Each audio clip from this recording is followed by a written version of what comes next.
What y'all think we do? You know, yeah, it's a big conspiracy. You know, every 6 months this skin tone, we all get together in our neighborhoods and we have like a little neighborhood meeting. And y'all ain't invited. We get together, we make plans, we talk about y'all, talk about, yeah, let's put this one in football, you know, let's put this one in basketball. Yeah, let's encourage him to do that and this. Yeah. We bet on y'all. Man, we just play y'all like a damn game and y'all don't even know it. This is a tradition. You can stay. Toby, stay. Toby, stay. Toby, be good now. Toby, be real good. Been going on since the beginning of time. And y'all still in the dark. And, you know, I thought I'd go ahead and tell you, but even me telling you, it's still just going to be conspiracy and nobody's going to be able to prove it. Yeah. This happens all around the nation. All of us are involved. Every single one of us. Mm-hmm. So, as you all know, I've been doxxed. I lost my job this morning. I had to leave home. Everybody's fucking pissed off at me. Now these idiots are wanting to get a judge involved because I'm a dangerous person, and now they want to, you know, try and do something about custody because I'm too much of a danger to be around children, all because of a video, clearly satire. You know, I don't even, you know, I might have a little bit of a country accent. Not much, but you know, I was using a country accent in the video, but I mean, whatever. I'm not trying to apologize. I'm just showing the ridiculous of it, the ridiculousness of it. You know, they had the FBI reach out and all this bullshit, saying that I did whatever with Nolan Wells. It's fucking ridiculous. Yeah, it's satire. Yeah, it's mocking you because you're fucking stupid. Because here you are taking those young men that are, I guarantee you, they are innocent. They found no foul play. He left his keys and phone on the boat because he wanted to go chase a girl. You're in the water all day when you're on these islands. So yeah, he left it on the boat. And then he left chasing this girl. And then God knows what happened to him. Didn't know how to fucking swim. I don't know. So, yeah. You want to accuse these young men and try and have their fucking life ruined while they're innocent just because of the color of their skin, because you hate them, because you're the fucking racist. And all y'all just so racist and shit. Y'all racist. Y'all fucking racist. Y'all just hate us for nothing. You know, y'all born like this. It's in your blood. Your parents teach you this. Blah, blah, blah. No.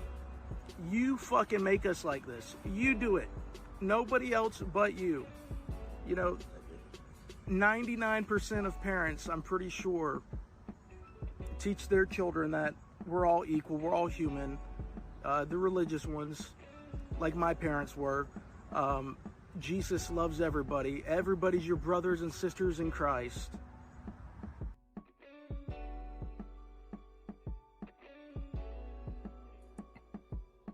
What's up, family? Happy Saturday, happy Saturday, happy Saturday, family. What's going on?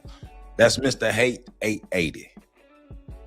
Mr. Hate 880 is his social media handle, and he decided to insert himself into the Noah Wells situation. And you see at the beginning of the video, he was like, yeah, this is what we do down here in Mississippi. You know, we take y'all into the woods and we get rid of y'all. The video was sent around to his employers and he was fired. I saw a video the other day where he was talking about he didn't like the direction of the company that he was working for. The husband passed away and then the wife took over, and the wife has more ideas of diversity and he wants it more white, and she made it diverse. And so apparently he's supposed to be okay with that, but you see him complaining about losing his job. But once again, Mr. Hate 880 is saying that this is what we do when we get y'all into these woods. Oh yeah. All right. We'll make sure we put a pin into that point. But happy Saturday. How y'all doing? I am Joseph Ward and welcome back. Please hit that like button, comment, subscribe, share. Battle Genja, what's going on, my brother? You the first in the comments, my brother. You beat Kiki. How you doing? So we got a good show because we are going to further examine this Noah Wells case. This is for us black people. It's nothing new, but of course, you know, we always got to make sure we examine everything and see what we learn from it, see what we can apply to better help ourselves, protect ourselves, and be able to move forward. All right. So once again, please hit that like button, comment, subscribe, hit that hype button, share this video. I got a lot of good information that we're getting into, a lot of good updates on this Noah Wells situation. Renee, what's going on? How you doing? This Noah Wells situation is, in my opinion, is a big cover-up. I think the people in this Mississippi area are covering up what actually happened. We know one of the young men or young women who were involved in this case, who were actually on Horn Island with Noah, is the child of one of the judges, Ashley Cole. Okay, yeah. So Ashley Cole is the friend, and her mother is a judge, and the judge has been yapping her mouth and running her mouth and all these things here. And so we don't have a lot of information. There has been no arrest. It took a while for investigations to start. People are saying the FBI is involved, all these different things here. So this is what we're going to be learning. It's what we're going to be learning. So over the past weeks, this case has captured the attention of millions of people across the country. What began as the disappearance of a young college football player after a 4th of July boat trip has evolved into an investigation filled with unanswered questions, conflicting accounts, intense public scrutiny, and a grieving family determined to uncover the truth. Since our last discussion, there have been several significant developments. Noah's family, represented by civil rights attorney Ben Crump, of course we know Crump gonna show up, has reached an agreement with the district attorney's office to conduct a joint forensic examination of Noah's cell phone after concerns were raised about missing or deleted data, especially with the cell phone being found at the White Folk house. The district attorney has also committed to presenting the completed investigation to a grand jury once investigators finish their work. Meanwhile, the official autopsy and toxicology results remain pending, meaning many of the most important questions still have no official answers.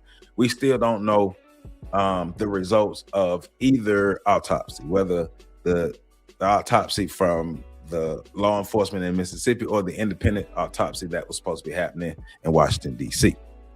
Unfortunately, as this case has grown in national attention, social media has become flooded with rumors, speculations, AI-generated images, and accusations. The FBI is now assisting with investigations into threats made against people connected to the case, excuse me, reminding us that emotions are running high and misinformation can complicate the search for the truth. And of course, you know, you got bootlickers like Officer Tatum out there on his knees spreading lies and stuff too. So, you know, we take responsibility for telling the truth over here, right? And if we're wrong, we're going to say we're wrong, and we try our best to be right. So we ain't trying to convince nobody. We're just trying to get the rumors. We're trying to get rid of the rumors and try to get the information that we all need. So as always, I encourage everyone to keep watching and keep up with Noah Wells' family, keep up with all this information so we can know what's going on. And of course, you know, I'm gonna keep you updated on what's going on in this Noah Wells situation. So let me do the time. Let me reiterate this timeline. So remember, it was a July 4th trip. So on Saturday, July 4th, Nolan traveled by boat with friends from a private dock in the Ocean Springs area of Horn Island, Mississippi, a barrier island approximately 10 miles off the Mississippi Gulf Coast. The island is roughly 10 miles long, relatively isolated and accessible primarily by boat. Initial reports often simplified the trip by saying Nolan went with 3 friends. However, there were many more people out there, many other groups. And remember, in this Horn Island area, especially July 4th, there are between hundreds and thousands of people in this area. Once again, there are between hundreds and thousands of people in this area. Nolan's immediate boating party and the larger crowd on the beach are not the same group. Once again, but because they're between hundreds and thousands of people in the area. Nolan was apparently supposed to travel with his close friend, 17-year-old Javon Williams, who I don't trust. I do not trust Javon. But the boat Nolan boarded filled up. Williams took another boat and later met Nolan on the island. Both reportedly left their phones on the boat that Nolan had ridden. Before the trip, Nolan's friend Trace Carter told him to be careful and contact him when he returns, and Nolan said he would. So around 3 p.m., and remember, this is the initial timeline, around 3 p.m., the Jackson County Sheriff Office initially identified approximately 3 p.m. as the last confirmed time Nolan was seen on Horn Island. So Judge Ashley Cole, who can't keep her mouth closed on Facebook, and I think she's doing a lot of covering up. Her son Warren Cole, who is Nolan's friend, said he last saw Nolan at 3 p.m. Cole said Nolan decided to remain on Horn Island and return to the mainland later with another group of friends. Sheriff John Ledbetter, who we believe is in on this as well, has presented a similar preliminary understanding, saying witnesses indicated Nolan intended to obtain a ride with someone else. But Javon, and I did a video the other day showing Javon, and I think Javon lying, but Javon told the Sun Herald that he believed he saw Nolan around 4 p.m. He said Nolan was visiting with the girl and talking with other people in the crowd. That report potentially extends to last known sighting timeline beyond the sheriff's publicly stated 3 o'clock. And it was concluded that around 4:30 p.m. because Ashley Cole, the friend that the boat left, Ashley Cole said that the boat left Horn Island around 4:30 p.m. So, and they said it was something wrong with the bilge pump on the boat. And it was confirmed that the boat had to be towed and there was something wrong with the boat. And we're finna get into all of that. Right. So it's a lot of foul play in this, this young black man. And there was another young black man who went out with a group of white friends that end up drowning as well. I do want to say this. Black people, we're turning up missing, whether it's with our people or other people. We got to do something about that. Whether it's other people or our people, we turning up missing. We got to do something about that. So I have 2 videos from, what's this? I think it's Court TV or something like that. From one of these law channels. I got 2 videos from there. A video from TMZ, a video from Comedy Hype News, and some information from Secret Service Sam, who've been keeping people updated on this whole situation. So let me run this first video. Once they have collected all the information. The investigation into the death of 18-year-old Nolan Wells is picking up speed as it's now being reported this case may be headed to a grand jury, just as newly released GPS data and dispatch audio are raising new questions about what happened. Renee, look here, I wouldn't be in the woods with them folk break either. it all down and what this could mean right now. Welcome to Sidebar, presented by Law and Crime. I'm Jesse Weber. Okay, so we have to talk about a huge new phase that we're now entering in the investigation into the death of Nolan Wells. If you recall, 18-year-old college football player disappeared while out boating with friends on the July 4th weekend. They were going to Horn Island. This is off the Mississippi Gulf Coast. His body was found nearby 2 days after he vanished. Now, the family has met with the district attorney, and this investigation, it is now being reported, may be headed to a grand jury. If that is true, we are one step closer to possibly finding out who, if anyone, is responsible for Nolan's death, or whether anyone committed any crimes in connection with this investigation. And to be clear, I'm not saying that's the case, but when you hear the reports that this may be going to a grand jury, that's what you have to be thinking, right? Because when you think of a grand jury and potential crimes, it could mean a whole host of things. But let's not forget, there is still a lot of mystery that needs. So you know what, Renee?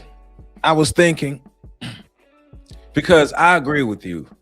My mindset and your mindset is the same. Like, we ain't doing that. Like, that's always been my mindset, though. Like, as a black man, it's always been my mindset. Like, a black man from the South, especially with Rosewood, Florida being right down the road, and me understanding, like, it's woods around here. I'm not trying to be in that environment with them like that. Like, nah, a whole bunch of them by myself, nah.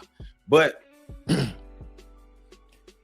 I was thinking about that, and his parents, I think his parents, they live in a different world. They have a different framework. I don't agree with it. I don't understand it, but they have a different framework that they roll with. And they are comfortable. They were comfortable in this environment. They were so comfortable in this environment that they didn't think about anybody doing something like this to their son, especially a group of young white kids, because he's in a predominantly white town. He's been to predominantly white schools all his life. This has been the environment that he's grown up in. They got comfortable. They got comfortable and forgot that they were in Mississippi. Needs to be solved here. Key pieces of the timeline seem to be still being debated. Some of the most important evidence hasn't been fully analyzed yet. And we also, and maybe most importantly, we still do not know Nolan's official cause of death. We don't know when the results of the family's independent autopsy is going to be released. Last week, we were hoping to have that update for you on July 10th when the family's attorney, Ben Crump, said he'd initially expected to have the preliminary findings, but for now, we're still in the dark on them. Crump has said that flight cancellations are causing transport issues in getting Nolan's body to DC for that examination. And at the same time, there is no autopsy results that have been released as part of the official state investigation either at last check. So he's saying that they're having flight delays getting the body to DC. I wonder if that's, more of the systematic stuff working. Like people making phone calls and making sure that the autopsy is delayed or it doesn't happen or it doesn't get there, all those different things. Because phone calls could be made and favors could be given, But yeah, Renee, to your point, when I was coming up, so all of the only people's houses that I spent the night at, or the people's who were my parents, were actually friends with my friends' parents. Like all the parents were friends. All the parents knew each other. Everybody knew each other. We weren't spending the night at nobody's house that we didn't know. So, well, yeah, we got that pie in the sky ideal. This is what America should be ideal until things like this happen. Then we were like, oh no, America is really America. Yeah, and you in Mississippi. But they got comfortable. Heck, the toxicology reports are still pending. To be clear, by the way, last week, Jackson County Sheriff John Ledbetter indicated there is no reason to suspect foul play. We have no reason to believe that conclusion or belief has changed. But as we know, investigations do develop, they evolve, and yes, we are learning some things. But here is another big update that we got to talk about. We have learned from Ben Crump, again, the family's attorney, that Nolan's phone will undergo a, quote, mutual inspection, meaning both the state investigators and the family's own experts are going to analyze the phone. So that could potentially be a game changer here. It does raise questions about how this would work. It does raise questions about how the evidence is being processed. Does it contaminate the evidence in any way? Well, let's think about it. Let's think about this. All right, let's put our thinking caps on, right? If there was no foul play at all in this, there was no foul play, why is Nolan, for one, not alive? And two, why wasn't his phone on him? Why was his phone at these people's house? Why did this family have the phone, and not only have the phone, allegedly deleted information and scrubbed information from the phone, but why did they have the phone if there was no foul play? The phone should be on Nolan. Nolan should have his phone, and he should be alive.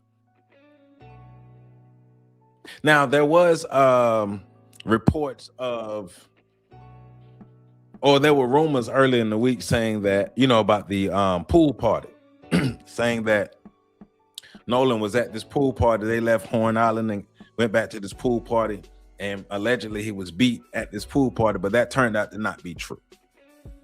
That turned out to not be true, what they were saying about his body. But after we get through this, I got a video. I'm gonna show you what these young ladies who claim to be working in the morgue area of some hospital, what they said about the body. You have this dual investigation, and I mean, the family reportedly believes that data may have been deleted from that phone. So that raises an interesting question as well. They shouldn't even have the Nolan phone. didn't have his phone. We've talked about that before. You're going into the water. Maybe you wouldn't have your phone. Maybe you leave it on board. But then again, if he was planning to go out, hang out with this girl, as the reports have been, why wouldn't he have taken his phone? So some interesting questions there. And we should also point out that the phone is currently in the hands of Crump's independent investigators. That's what the reporting suggests. And by the way, the family recovered Nolan's phone using the Life 360 app, and they have apparently had it since. And then we have this. This is big too. This is a big update. New details. And remember, the mother tracked the location of the phone. Well, the mother called a friend to help track the location of the phone, and the mother's friend went to the house and had to retrieve the phone and had to, like, hey man, give me that phone. But why does this family have this phone, and why isn't this family arrested? Why is it nobody arrested? From my understanding, people have gotten lawyers and all these things here. But what is going on? Even the video that I played the other day, that I made the other day with Javon. Javon is saying he hasn't been questioned by any authorities. Nobody's been questioned by any authorities, like, really. Which spells big cover up to me. But there's no way that this family should have this phone. And if they had the phone and they're not guilty, they should immediately said something. But they had to spend time deleting things, because we know dang well that Nolan was out there recording stuff. We know that. What's going on? How everybody doing? Appreciate y'all being here. They already know, man. Look, it's some foul play across the board. If you want to talk about like systematic racism, systematic stuff, here we go. I appreciate you, big boy. I appreciate you. Thank you. I mean, come on now. They think we're dumb. They playing with our intelligence. And then it's he just drowned. Well, how? Come on, man. Details are emerging about the timeline surrounding Nolan's death. What do I mean? Thank you, Real Spill. Thank you. I appreciate you, Real Spill, Big Boy News. I appreciate y'all. Hold on, I appreciate y'all for the new sub. Appreciate y'all. Welcome to the family. NBC News has obtained audio of what seems to be Nolan's friends calling for help when that boat that he was in trouble. Listen to this. We're sinking. Can y'all please come? And is everybody on board in good health otherwise? Yeah, everybody's on board. So from that little bit, and reporting by outlets like NBC News and the New York Post, it seems that boat likely had 7 people on board. The boat was having trouble at around 4 p.m. The boat operator reportedly said, hey, we're at the west tip of Horn and our bilge pump stopped working. I want to get this boat unsank and towed back. That boat was reportedly towed for 3 miles. It picked up speed less than an hour later. We're actually going to talk about that a little bit more. And look, we also know from the Jackson County Sheriff, again, John Ledbetter, that Nolan did not come back on that boat. We don't know for certain if Nolan was on that boat during the call or if he was already off the boat at that point. But look, as far as we can tell, what we seem to know is that at some point between that call and 4:31 p.m., when the boat left, it seems Nolan was no longer with them. So what happened in that window? Hey, real quick, look, summer's here. Summer's a time for ease, more relaxed days, and you're gonna... So it just don't add up. It doesn't add up at all. Okay. First of all, everybody knows where Noah is. Everybody knows where he's going. Everybody knows where he is. Everybody knows where he's spending 4th of July. Everybody knows. And it's not like he's going out there by himself. He's going out there with a group of friends.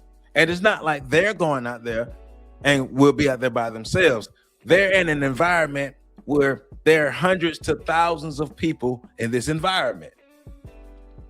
All right. And then we have all of these electronic devices, and he's always on Snapchat. So therefore, electronically, he can be located. And we know where he is geographically because they talked about it. And then there are between hundreds and thousands of people in this location. And then a boat has to be towed away from this. So this is even more. So between all of this going on, nobody knows what happened. Not even Javon. Not even his ace, his mans. Because apparently, I was looking at a video the other day, according to his mother, and this is what his mother said, basically Nolan's two best friends, I think, were Javon and Javon's brother. So those were the ones that were confirmed by Nolan's mother that were his friends, because she know them and they know her and they know each other, family and all those things there, right? And so even them,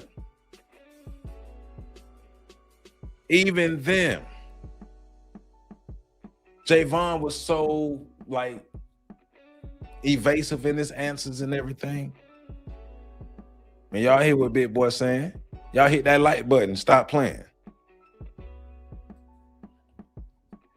But come on, man. So all of these people, it's too much information for nobody to know anything. And they think we're dumb. This is a massive cover up if I have never seen one before. You know what? Let me show y'all this real quick.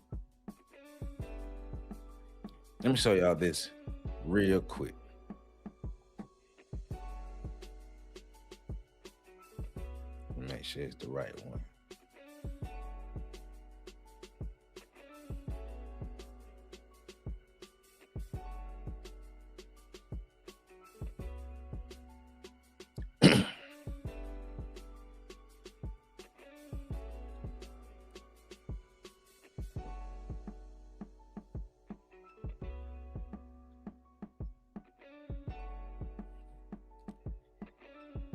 I think it's said FBI agents are assisting with the forensic Secret Service. Sam here and Tracy. Service Sam here with a Nolan. Secret Service Sam here with a Nolan Xavier Wells update. Hold on. Service Sam here with a Nolan Xavier Wells update. The FBI. Secret Service Sam here and Tracy. Secret Service Sam here with Secret Service Sam here for an update. Secret Service Sam here back on the case. Hold on, it's one. Let me find it. It's one video that he had.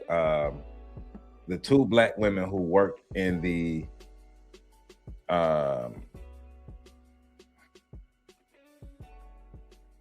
it's two black women who I think they said that they saw the body.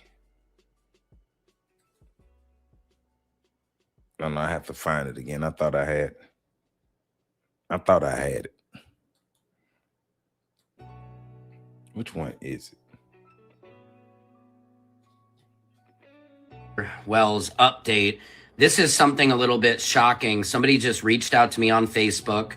He's verified that he has been talking with the investigators, as you can see in this. That's not it. But it's two black ladies talking about them seeing the body, and And according to them, the body has burns on it. I may need to go back. According to them, the bodies had burns on them. Because this guy, Secret Service Sam, has been pretty much staying on top of this case. Pretty tough. Is this it? In regards to Nolan Xavier Wells. And just a trigger warner, it's traumatizing what they're saying they saw when his body was transported to DC. Check it out. All right, so we want to talk about Nolan Wells today. So today, we actually know someone that works transporting bodies, human remains, and things like that. So today I got a call from that person, and they were just talking about the body that they came across. This was Nolan Wells. So before knowing all that, he said that the body was mistreated. Yeah. It looked abused. It looked like he was tortured. Looked as if he was burnt, maybe. Where? Face, body, said he was burnt. And not only that, his body was mistreated when they transported him. So as they were transporting him, he was actually face down. So everyone knows when you're transporting a body, when, you know, only a couple of people work that job, they all know you don't transport the body face down. It's kind of very disrespectful. So you always have them face up. Well, specifically his body whatever reason was face down. And me personally, I took that as disrespect. Yeah. Heart goes out to the family. Yes, definitely. Because all we know is what they put out on the internet. But today, we actually found out a lot about his autopsy without even reading the autopsy. Yeah. It's heartbreaking. I'm so sorry that family had to go through this. Really just want to give our condolences to the family, you know, as a mom or moms, grandmothers, dads, family, period. You know, just we give the most prayers to you, and we stand behind you because we know right what really happened. Right. So, and at the end of the day, whatever lies those families have covered up or whatever lies they're trying to cover, we're sorry. Yeah. And we're here for you. And we just want you to know that what was seen today was unacceptable. It's unacceptable. And that's why we want to inform what's going on during the transport. Like that. Something you can be quiet on at all. When you've seen something so heartbreaking as a child, you know, go through something traumatic. Yes. It hurts to know that was done to him in the ways that we can't even express. Right. And as a person, you should have some type of humanity. Right. And I felt like those people who was transporting him did not have humanity in no way, shape, or form. Because if I can feel the way I feel about the situation, just listening to what happened, you also can listen to what happened to this child. Right. Because at the end of the day, that is a child that you did that to. Right. So this child needs justice. Because we're not going to sleep until he gets it. At all. And I heard the feds are in Mississippi right now. Sam here. So, of course, this is all alleged. HIPAA laws and all those things exist. So we're not saying that this is exactly the God honest truth. But this is one of the things that are out there. Some of the information that is out there, and supposedly these young ladies saw this. But of course, you know, HIPAA laws and all those things exist. So I'm not taking this to the bank and saying it. But if it is true, if that is confirmed in the autopsy, then of course, you know, that's more information. But you know, like they're saying, the autopsies are both being delayed. The results of the first one from Mississippi and the body being transported to Washington, D.C. And Battle Genji, you make a good point. That young lady, who is the young lady? Ashley Cole. I think that's what it said. Ashley Cole is the young lady that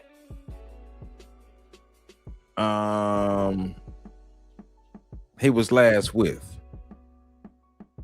Yeah, according to Ashley Cole, the friend's boat left Horn Island around 4:30 because it was taking on water and experiencing the problem in the village pump. She said Nolan had chosen to stay and planned to return with another group.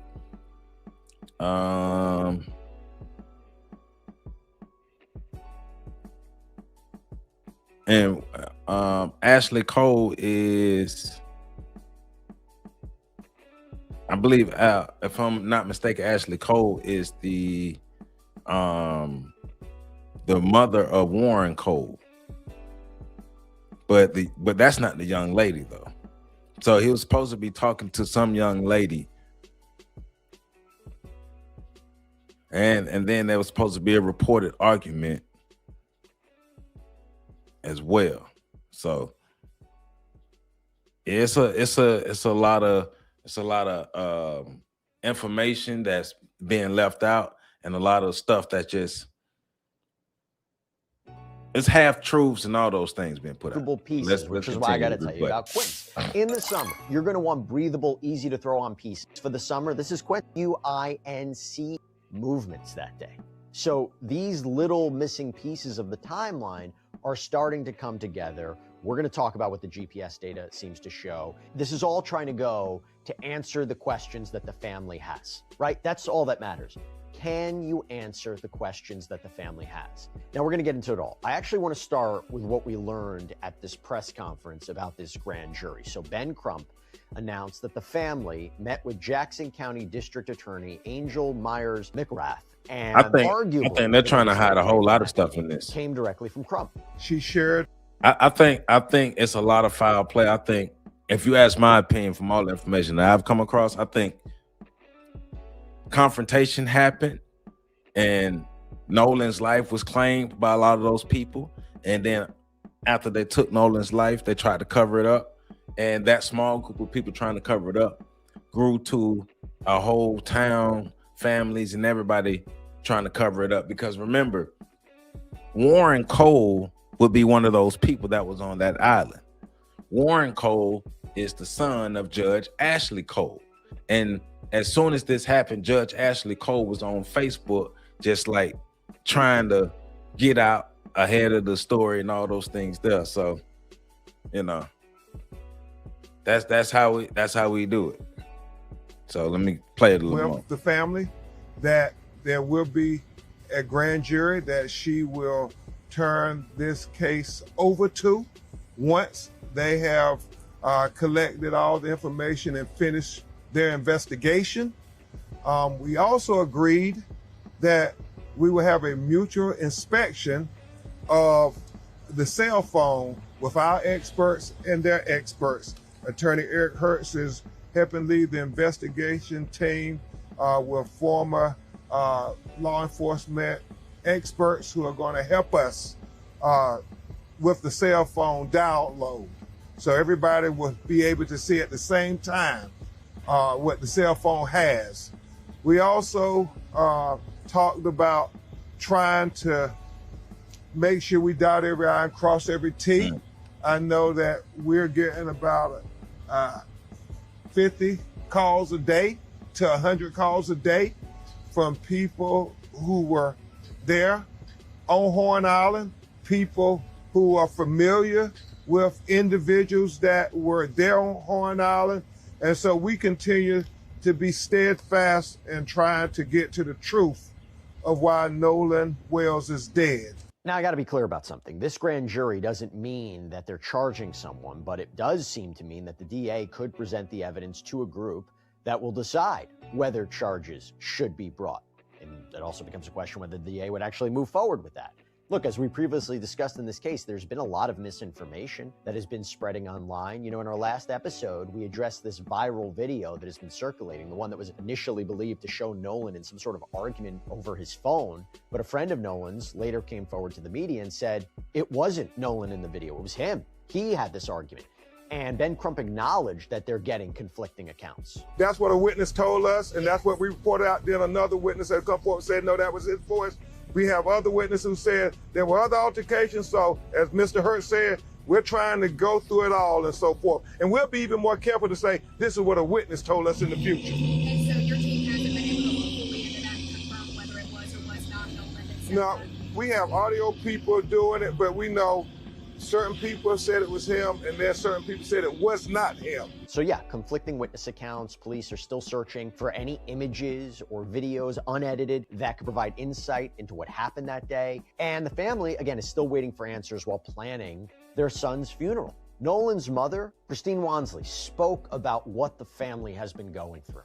Thank you so much. Just the Well, Ready Bench, good thing you're not a lawyer. Because a lot of people would be messed up. Because if that's all it takes, if you're gonna base that off of what you would do, you said as a guy, if I met a hot chick on the island and I'm trying to score with her, I'll tell my friends to go without me. Is it that serious? Like, is it that serious? So because you're saying because you as an individual would do that, that means Noah caused his own demise because that's what Noah would do, because that's what you would do, because what you would do is what all men would do. Is that what you're saying? You're saying all men follow the same behavior patterns as you do. If so, prove it to me then. And Big Boy News, I see your comment. So I do have a rule. I got a rule to protect myself and my channel. No shade to nobody, but to protect myself and my channel, you know, we got to chop. I like to get to know you and chop it up first. So what I do is, because I'm checking out your channel right now, email me, you email me, and we chop it up, and then we can work on the collab. Let's do that. Hey, Roddy, Ready, Binge, whatever your name is, drop your proof. Don't tell me what you think. Don't tell me what you feel. Drop your proof. Because we don't do feelings over here. We do facts over here. We grown. So drop your facts. The dynamics of a political affiliations and positions of the Groonies parents is interesting. Straight up. Yep, this is training day for them, specifically for the new generation cycle. Hey, well, you see the opening video of the Big Hate, whatever name, 808, whatever the dude name is, trying to make light of it, whatever, and end up getting fired tomorrow. That's what we do. We take him out back. That's what we do. Hey. DSB, what's going on, my brother? How you doing, DSB? Hey, Ready. We need proof. We need evidence. We need facts. We don't want opinions. We don't want feelings. outpouring of love, support. We've had some local officials. Mayor Casey Vaughn from Gaucher has reached out to us. Oh my gosh, I can't even tell you. He has, it's almost been every day. He's been texting to check on us. Also, Jeffrey Hullum, thank you so much. He's been texting pretty much every day. Receiving a lot of stories from Nolan's teachers, which just warms my heart, his classmates, teammates. So to help make sense of everything that we've been talking about, I want to bring in Tyler Bailey, criminal defense attorney, civil rights attorney. So good to see you. Thanks for taking the time.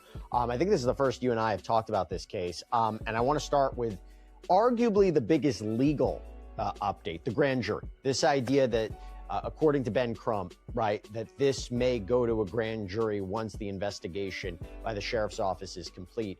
What do you think that would look like? I mean, what could the grand jury potentially 2 minutes suspect terms. 2 minutes. What kind of evidence, what potential charges? Well, ideally, they should look at all relevant evidence here that could lead them to make a conclusion whether they believe there's enough probable cause for criminal charges or not, and not be a grand jury that's spoon-fed particular information. Yeah, I got y'all YouTube channel pulled up here. After I get off of this, I'm gonna check y'all out. Definitely, man. I appreciate y'all pulling up. Definitely gonna check y'all out. And I think that's a big update because initially... Oh, yeah, now I'm subscribed to y'all, too. I'm subscribed. We know that the sheriff announced, I believe about a week ago, that they suspected no foul play. I do think this independent investigation, some of the pressure has allowed the DA to come to a different conclusion where there seems to be a joint agreement that this is going to go to a grand jury. So it could be text messages. It could be the lack of text messages. It could be cell phone data. It could be statements from different witnesses who could testify. In other words, you're saying anybody looks at that and looks at a headline like, oh my gosh, you're talking homicide charges, but not necessarily. It could be something with respect to the investigation, like whether it's tampering with evidence or misleading police, something. I'm not saying those things happen, but that's what you're suggesting. Right. It's anything that's a criminal charge pertaining to the disappearance and the death of this young man here could be a criminal charge. It could be obstruction of justice. All right, you could have some accessories after the fact. We don't know if it's going to be homicide or murder, but there could be some criminal charge that could come out of this. And I think that's all the family has been asking for, is a fair investigation so they can know the truth. Going to the idea of a homicide charge, look, it's difficult for me to say anything about this because we don't have a lot of information. We don't have the cause of death, but we also have the reality that if someone is found in the water. So like I was telling Big Boy, so I do have a rule for my channel and try to, and no shade to nobody, not saying nobody gonna do anything, but just to protect myself, I do like for us to chop it up and get to know each other better before we do that. And I do have a rule where I don't just pull people up unless it's like a special situation or something like that. But no, I try to just generally stick to my rule. But like I told Big Boy News, y'all email me, we're gonna chop it up and then let's put something together because this case ain't going nowhere no time soon. So let's do that. In that way, it may be difficult to know whether there was blunt force trauma. It may be difficult to know whether somebody was thrown into the water or was drowned, right? I mean, those can be difficult for medical I agree with you, Battle Against, to ultimately assess. What are potential homicide charges here? Is there a theory of a case where if they can't prove that someone killed Nolan, but that was negligent in some way, what are some potential theories that? Well, I mean, but how would he have taken his own life? How would he have drowned with so many people around him? Because it's not like he was just there by himself. There's no reports to saying he was in isolated areas. All the information that we keep getting is this is a highly populated area. So if it's a highly populated area with all these people and it's a known spot and he's with this group of people, how could he lose his own life? Or even let's say the drowning. How can he drown in front of all of these people with nobody helping him? And wasn't Javon out there? Well, no, they said Javon had left, but it was still people out there. So around 4:30 is the last time they said they talked to her, right? But it's still people out there on the island, and it's still people with him because it's still a whole nother boatload. And then if they tried to use the angle of, well, the bilge pump on the boat was having a problem, so he could have drowned in that boat. But why would only Nolan Wells drown in that boat and no one else, not even a driver? But also, the boat was towed. So then the boat towed people, right, in the daytime. So the boat towed people didn't see it. Like, look, if you ask me, and I'm sure most of us on the same page, like it was intentional.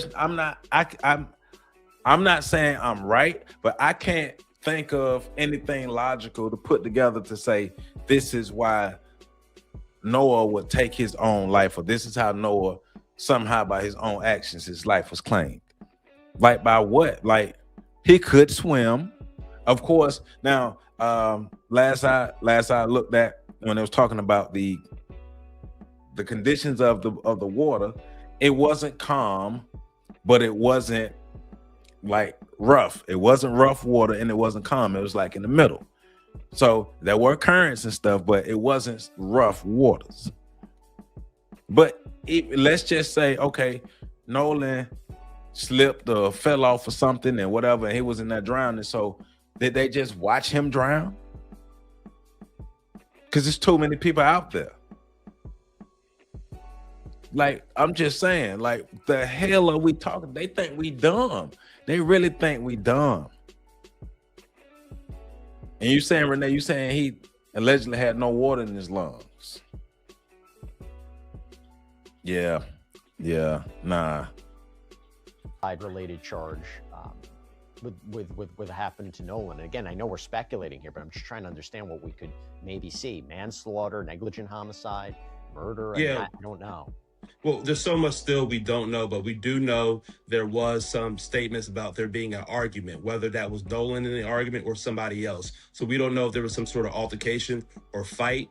There was no interrogations by law enforcement of the individuals who were with him the day afterwards, right? There's been none of that we know of, that law enforcement has questioned any of these people who were out there on this boat at the island with Nolan Wells. So we don't know what happened, whether it was an argument, whether it was a fight, whether they knew that he was in a position where he could not swim and fend for himself in the water. So all that is stuff that we don't know, and hopefully from this independent investigation and hopefully from the Sheriff's Department and DA to get some more information that could lead them to come to a definitive conclusion. And to be clear, when we say we don't know, right, like there's been reporting and there's been one narrative put forward by people who were involved in this about speaking with law enforcement, but it's not like we got an official report or a presser saying these people X, Y, and Z were interviewed. This is what they said. They're not suspects. We're kind of reading between the lines a little bit. I just want to take a step back. Is it significant that the DA met with the family, or the DA met with the family's lawyer? Is that common? Yeah. Does that signify to you something? I mean, we're kind of jumping here and saying it's possible that evidence could be presented to a grand jury, but it could very well not be presented to a grand jury. I'm curious, how significant is it that the DA reportedly met with the family?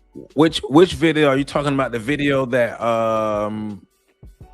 that they claim that he was on the beach arguing with somebody? Is that the video you're talking about, Real Spill? Because if so, I'm with you on that. If we talking about the same video, I'm with you. Family. This DA said that she commonly meets with families who have lost loved ones. That's one thing that she did say. But out of this, where you have a sheriff that said there's no foul play initially, and then you have the family demand an independent investigation, and then you have a meeting between the family and along with the family's. Yeah. I'm with you. We're on the same page. I don't believe that's him. He was too close. It was too close. The voice was too close for it to be Nolan. Yeah. Lawyer, right. That is very significant. I think that shows that the public pressure and the national attention to this area of Mississippi has made the DA change some of the way she's addressing this by meeting with the victim's family. Yeah, I don't and believe even it coming either. to the extent of doing some joint things together with the victim's family and their attorney. That's not common in situations like this. What would it say to you if they don't impanel a grand jury, if they don't present evidence to a grand jury, or they do present evidence to a grand jury and the grand jury chooses not to indict? A, two parts of that. What would that signal to you? And B, would we know about any of that? Grand jury proceedings are secretive. So there will be, for example, no media coverage of the grand jury. There's no defense lawyers are not allowed to be there. The victim's family attorney, Ben Crump, won't be able to be there. It'll be a prosecutor who's presenting the case to the grand jury that's been impaneled. If they decline to press charges, there will ultimately be questions. People may wonder whether this grand jury was spoon-fed information that would lead them to come to a conclusion. If the roles were reversed as far as race, so many people would have been arrested and questioned. Shoot, they probably have us down there in Mississippi and questioning. Conclusion of there being no probable cause for an arrest. But I do believe if they do find that there's criminal charges out of the materials that are presented to them, it would affirm some of those suspicions that so many people have about how this has been handled and all the gaps that appear to be present in this investigation in the aftermath of Nolan's death. But it's potential that the DA could choose not to go to a grand jury, or even if the grand jury does indict, does the DA have a legal obligation to move forward with the case? Prosecutors have prosecutorial discretion, so they do not have to go to the grand jury. I believe it's my understanding that they have actually reached a joint agreement that they will present some evidence to the grand jury one way or the other. But the prosecutor can say, well, we decided not to do that. We don't believe there's anything. So they have discretion to pursue charges, not pursue charges, present evidence to a grand jury or not. How long, typically, timeline-wise, would it take a grand jury typically to reach a decision once a case is presented? It really depends. There's no telling. It matters how many witnesses will be testifying before the grand jury, Right. the amount of evidence that's going to be presented to them. So it's kind of too soon to speculate as to how long the grand jury would be impaneled on what they would hear.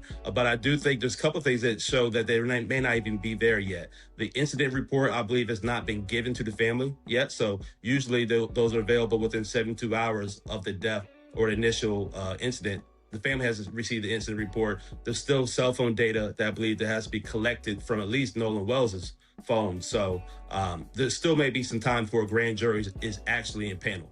I want to go to this next part. I mentioned this earlier. NBC News obtained this audio of what appears to be Nolan's friends calling for help for the boat, right? The boat was apparently having problems.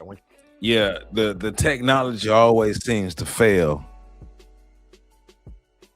at the black time. When black folk needed the technology, always seemed to fail, right?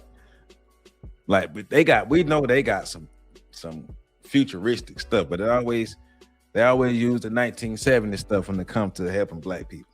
Should have take a listen to this. We're thinking, can y'all please come? And is everybody on board in good health otherwise? Yeah, everybody's on board. Tyler, that's significant. That is a significant piece of this puzzle. What does that tell you? That there was this reported call about the boat that, by all accounts, Nolan was on at some point. It's having They're saying everybody's on board. Caller says everybody's on board. Again, we don't know for certain whether Nolan was on board during that call, but again, I think that's significant. This is happening. What does it tell you? It's very significant. I mean, one, the statements that everybody is on board, and we don't know if Nolan was on board or not at the time, is very significant, given that he did not arrive back home safely when that boat reached dock later on that day. And he allegedly left or wanted to stay behind with a female that he met that day at that island on the lake. So it's very significant. The statements could either be one, if it's not true, of course, it's a lie that everybody was not on board, or if he was on board at the time this call was made, what happened after that? And if you're talking about and remember, this is we're reading chapter 12 of chapter 12 of Blueprint to Black Power, right? And chapter 12 is about how that power is orchestrated, the economic order and power. And my video that I did Monday about it, go back and watch my Monday video covering this Nolan Wells situation, but mixing it with Blueprint for Black Power and how institutional and systematic power and systematic racism actually works. Institutions. They use institutions, they use economics, they use systems, they use all these things to make sure that they funnel their power and use their power. It's not no individual level, it's institutional level. It's a systematic level.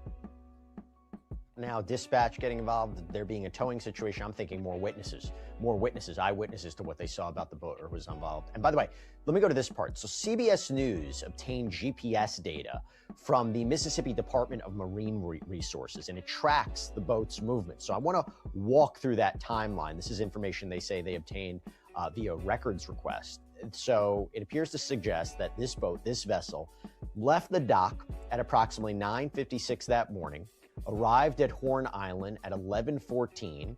According to GPS data, the boat then reportedly left Horn Island at 4:31 that afternoon, returned to its original departure dock, then traveled into Fort Bayou at around 5:52 before returning to the dock at 6:06. Later that evening, the boat went into the Fort Bayou boat launch at 7:19, traveled overland, which would suggest that it was possibly towed by a vehicle to the owner's residence. And to just kind of put this into perspective, I believe Ben Crump has claimed that Nolan was last seen on the island at 3 p.m. Tyler, what do you take away from this GPS data? That if he was last seen on the island at 3 p.m. and they apparently, not only did they leave there, go to another area, then go to dock and get towed, there's a lot that could have transpired between that time, especially putting that in conjunction with the text messages and Snapchat history that was. So if he was last seen at 3 and that boat did all that traveling after that, that means that they were doing something with his body. They tampered with his body. They tampered with the evidence. They moved his body. They put his body somewhere. But all these people didn't see that. Like, it's too many people out there for them not to be able to see that. And that boat did a lot more traveling than I originally expected for the village pump to be where they said it was. So, yep, they are definitely protecting these kids.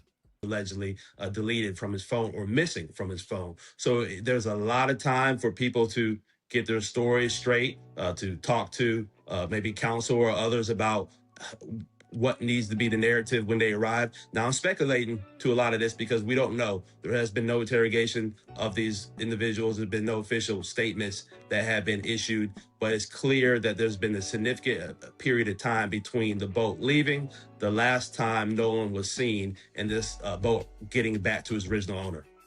And look, it confirms, or it seems to confirm, right, this boat left 4:31. We still have conflicting accounts about whether Nolan chose to stay behind or he was left behind. And this deep GPS data is going to be an important role, it seems. I will say this, this report, this MSDMR report, also indicates that the boat's owner, his mother, and one other individual who was reportedly with Nolan on the day of this incident have cooperated with the investigation. What does that mean to you that they have cooperated?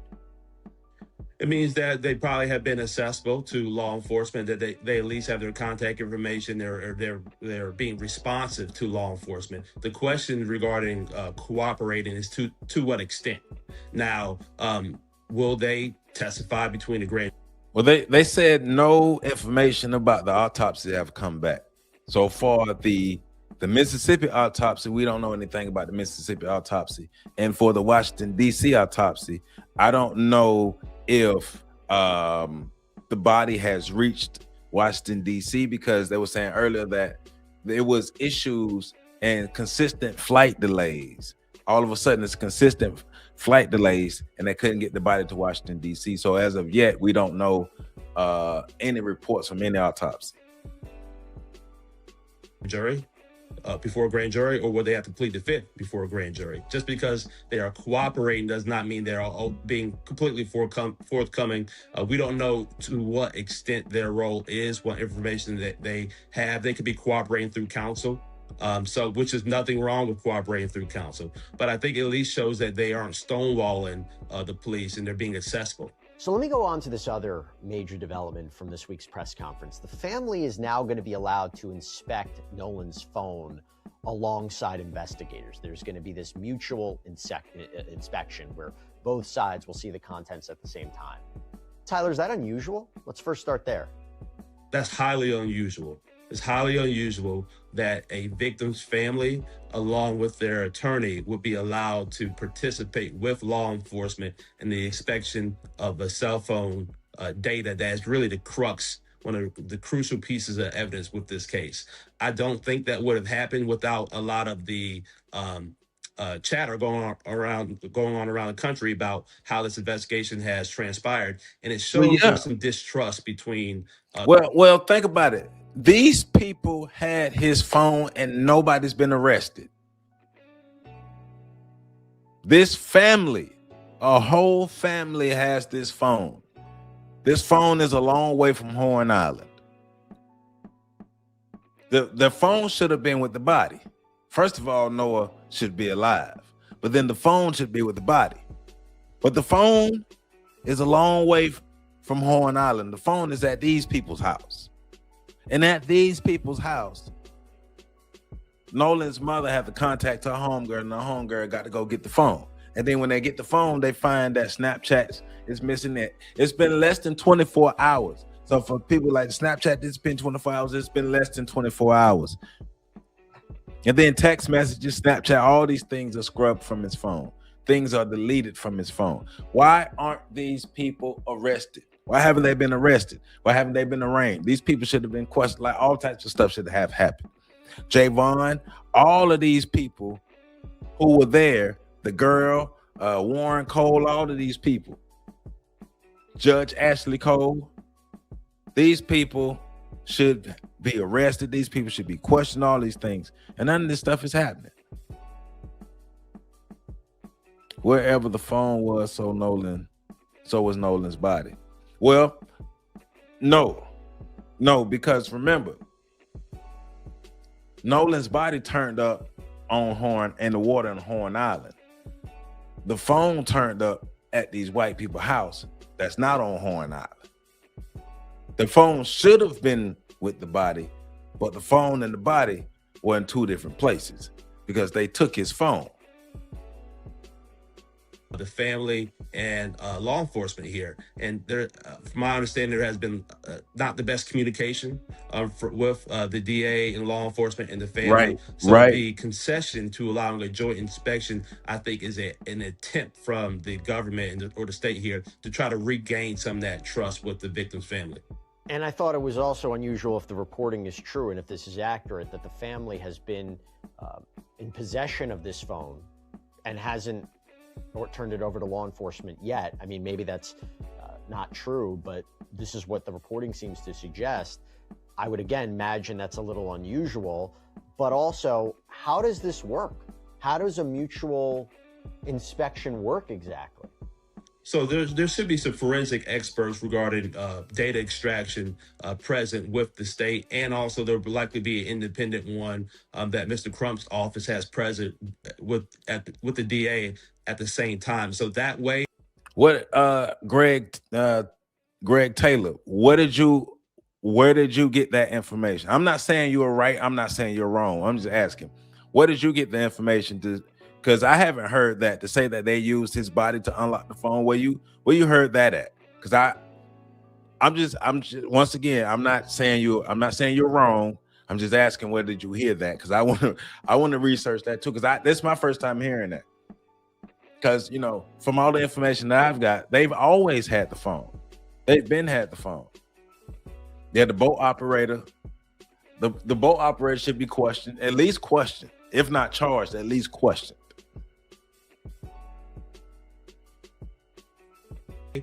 Everybody can see it at the same time, whether all data is being extracted, make sure nothing's being left behind, because the big issue here is that the early announcement of no foul play, the evidence of the cell phone that the family received, I believe a couple of days after Nolan went missing, or the night of, I can't recall. See, that's what I was thinking. And then the missing of. See, that's what Walt Diesel. That's originally what I'm thinking. So with all the information that I've come across, that's my line of thinking is more in line with Walt Diesel. Say, I was wondering how they were able to infiltrate the phone, because I was thinking that they unlocked the phone because they been had the phone. They had the phone when he got on the boat, so they been had the phone. Say they give white people so much time to prepare for defensive action via loopholes in as well as tactical statutes of the meticulous technical nuances that police Crump has no comprehension of, right? How else would they get into his phone to delete the Snapchat when the lady went to get the phone? Right, but remember, they originally had his phone when he got the boat, when he got off the boat. When he got on the boat, they already had his phone. He had been separate from his phone since the time that he got on the boat. So they had already had his phone. Text messages and Snapchat data, and by allowing joint experts or joint data extraction at the same time, it's going to help the family feel comfortable knowing that all data is being looked at, is not being piecemeal. Because oftentimes I've seen cases where there's been a cell phone data that's been extracted and the state says, oh well, that's other information deleted, we can't get it. But that's not normal. When a forensic expert can see what's been deleted, what's been altered in the data. Does this potentially present a legal evidentiary issue? If you have multiple hands on the phone, does that contaminate the evidence in some way? That's a point to holler at your girl that he might not have had a lock on. I was just thinking that actually. Your holler at your girl. Your comment is on time, because I was just thinking, well, I know I have the pen. I put the pen on my phone. I know some people do the pen, some people do the face, some people do the fingerprint. Some people may not have a lock on their phone at all. But I do know that they were already in possession of the phone. So all of those possibilities are on the table. You have to exclude this evidence. There's a chain of custody issue. Or do you say, look, digital evidence is different? It's not like a piece of clothing, right? I mean, talk to me about that. The defense attorney may, depending on what happens here, let's say there are criminal charges and they are ones of homicide or something that's very serious or substantial, and this case goes to trial. The defense attorney would jump on that and likely try to have that data excluded. If anything, the chain of custody is going to have to reference the mutual presence of I think he was already the on victim the being there, phone. the victim's attorney being there along with their own experts, and the jury should be allowed to hear that, and they can weigh that evidence how they see sufficient. But if it's not excluded, it will certainly be an issue at a criminal trial that could weigh to whether the jury believes it's solid evidence, or maybe it could have been influenced by the presence of the family. But I do believe in the family in how they're addressing this with their own. Well, so Miss NBC, so that's what they're working on now, doing the forensic evidence of the phone to go through the cloud and all that, because they can find all of the information, what's deleted from the Snapchat, what's deleted from the text messages and all that. So that's what they're doing now. They're doing the forensic investigation on the phone now. An independent investigation, which I believe has even led to this, the grand jury possibly being impaneled. None of that would have happened without the efforts that they've done. And I think it's appropriate for there to be a joint extraction for this circumstance. And look, if messages were deleted, I think when you're talking about digital evidence. Well, see, Renee, so this thought may be a stretch, but I'm wondering, because I'm not counting out his friend Javon, and I know supposedly from the information that I came across earlier this week, Javon was on the same boat as his phone. So I'm wondering, just a possibility, could Javon have known this password? So I don't know. All those possibilities are out there. I'm not saying anybody's right. I'm not saying anybody's wrong. But all of those possibilities are out there. We do have to consider them all. That can be pretty easy to show. I think it's also, just because something's deleted, you may think it's gone, but it's in the ether. It can be recovered. We cover those cases all the time. I do think the location of the phone is another key component about this, right? So the family has said that it's at these people's house that Nolan would go off on his own, but also the idea that he would leave his phone behind. What teenager puts their phone down? But then you have this friend of Nolan's who told ABC News that, look, it's normal to leave phones on the boat. You're protecting them from the salt water. He said all their friends were out there, that they were not communicating with anyone else. Who else would they talk to? And he said that when Nolan got in the boat, he put his phone on the boat's dash along with probably 15 other phones. How do you see it? That's not usual. I mean, even taking for what we've heard, that there was a young lady that he met named Katie and that he was interested in talking to her, you would think that he would want to be able to text her later on or get in contact with her. So has anybody talked to Katie? Has the law enforcement ran up on Katie? Because that's what Battle Genja was asking earlier. Can we know more about Katie? Katie knows something about this too. Everybody out there knows something about this. Later, I don't know many 18-year-olds who aren't glued to the hip to their phone, and even if they put their phone somewhere, if they're going to stay behind, they would definitely grab their phone.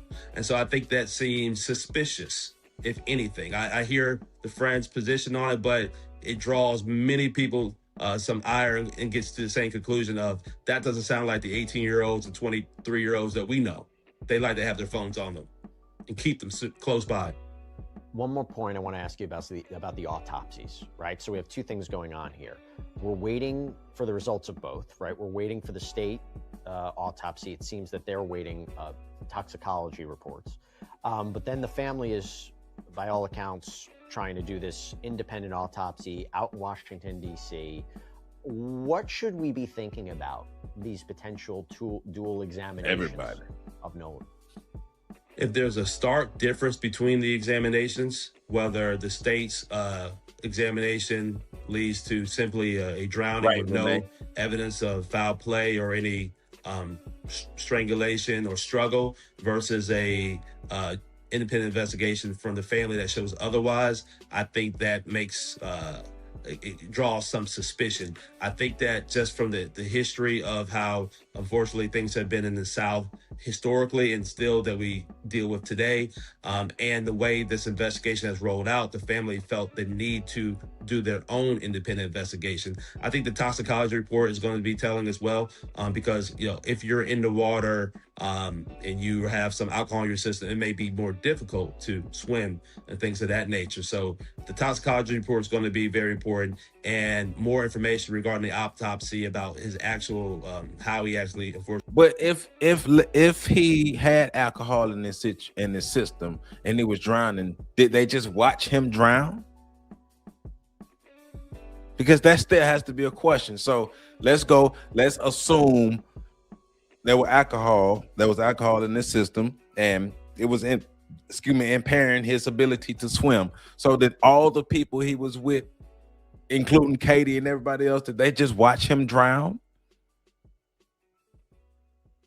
So is that what they want us to believe, that these people that Noah he found the most remote spot in this area and just decided to drown in this spot where nobody was, despite between hundreds and thousands of people being in this location, which is a popular 4th of July location, according to the Mississippians. And so are they wanting us to assume that Noah found the most secluded spot in this whole area and just decided to drown himself in this most secluded area? And see, like Renee saying, allegedly had no water in his lungs. But I'm saying, but that's what I'm saying. Even if he was drunk, and even if he couldn't swim, and even if he was drowning, nobody saw that. Like, nobody saw that. All those people out, nobody saw it. That don't seem right to me. And he couldn't have been the only one drinking.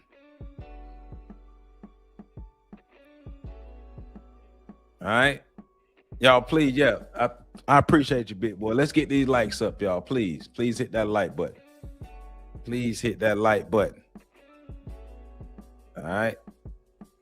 Loss of life is going to be relevant for both sides, whether the state sees this as evidence of there being foul play, or the family sees it as more so evidence of the state not doing a thorough investigation and being willing to pursue charges. I think I said it at the beginning. Look, these are big developments. This is a critical time in this case. I just hope the family gets the answers that they're looking for, and we'll stay on top of it. Tyler Bailey, thank you so much for taking the time. I really appreciate it. Anytime. And that's all we have for you right now here on. So that is that video. So let me share my screen once again.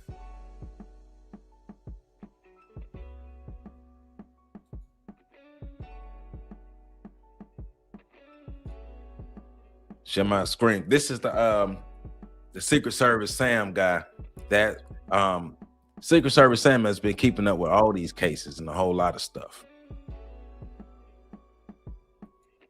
Let me get this together.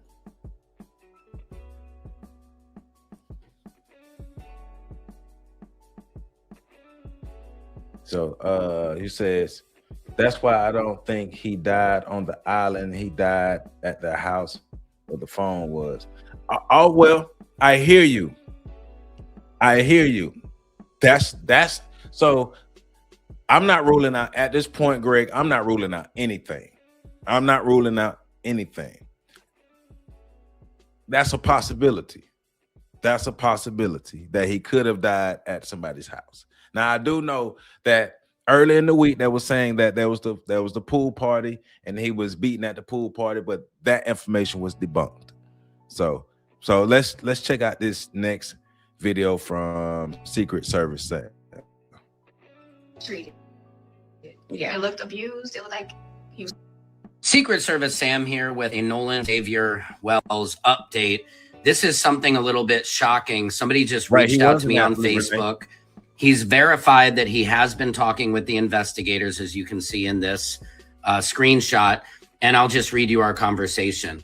I was on Horn Island on the 4th. I have information I will share with you, but for obvious reasons would like to keep certain parts a secret as they would absolutely damage the investigation. Let me know if you want. I've had several conversations with investigators. I can be seen in the video in question regarding an altercation. I said, oh, sure. Were you really there? I was there during the video in question. I can be seen on the far right walking away. Okay, great. What would you like to say? I will not use your name or anything. Then he sent me these screenshots of the phone calls. I said, I believe you. What would you like to share with me? Thanks. I've been working with investigators. I walked through right after a real fight broke out. I didn't see Nolan or the friends he rode there with around, but I have reason to believe Nolan was part of that fight. What do you think happened to Nolan? Why do you think he was part of the fight? Doesn't matter what I think, only the evidence and where it might lead. I didn't see Nolan's friends he rode with, but the friends who he was supposed to be catching a ride home with appear to be lying based on what I saw and what they're saying. The investigators have been following up with me for new details as new evidence emerges. Between you and me, they believe to have identified the suspect if what I witnessed was connected. So I know they're working hard to get to the bottom of it. Wow, can you say what you witnessed? Right, I can't. Right. They would use it to build their story and taint the investigation. And I told him, I really appreciate you sharing this information with me. And he said, I wouldn't have told you if I didn't feel like your heart was in the right place. Then he says, you're welcome. Yes, I'm trying to get transcripts of Javon and Trayston's interviews to show you contradictions and errors. Will follow up. Yes, don't go so far into detail, but let people know that they're working on it, that if the information got out, it would taint the investigation, and start focusing your investigation towards his ride home, since at least one of his friends admitted he stayed behind and was now with his other friends. Javon and Trayston, it only makes sense to follow an alternative investigatory route, which assumes his ride to Horn is telling the truth. He also made sure to let me know that the investigators are handling this like pros, and that is very reassuring. What do you guys think about this? This potentially is a huge break in this case, and it's good to hear that the investigators are doing their job, and it seems like they might have an idea of a suspect. Secret Service Sam out. Samson for president of. So there's supposed to be a follow-up to this, so let me find this follow-up. This is something a little bit shocking. Service Sam here, and I have a Secret Service Sam here with a Nolan Xavier Wells update. And I want to address the video I put out about the person who reached out to me. I understand people in the comments are saying he's lying. I was not fully processing what he was telling me, and him trying to direct me in which way the investigation could go is kind of a red flag. And then I now understand. See, I thought when he was saying the kids are lying who he rode back with, I was imagining the 3 white kids on the boat, and so I thought he was giving us that admission. But what is very odd about this whole situation, or maybe not odd, this is the American racism, is why is TMZ only interviewing black people? They're only interviewing Trayston. They're only interviewing Javon. They're only interviewing the black football coach. Why are we not hearing from any of these white kids? They're all lawyered up. They're protecting the truth, right? And so I want you guys to know I'm just doing my best to articulate to you guys the information I'm getting. And I look at it as almost a lead. And I love everybody in the comments because you guys really help me, like, Sam, no, this guy's lying, this guy's lying. And I understand that when a majority of people are telling you something, you have to listen to that. So I believe you guys, and I thank you for your honesty.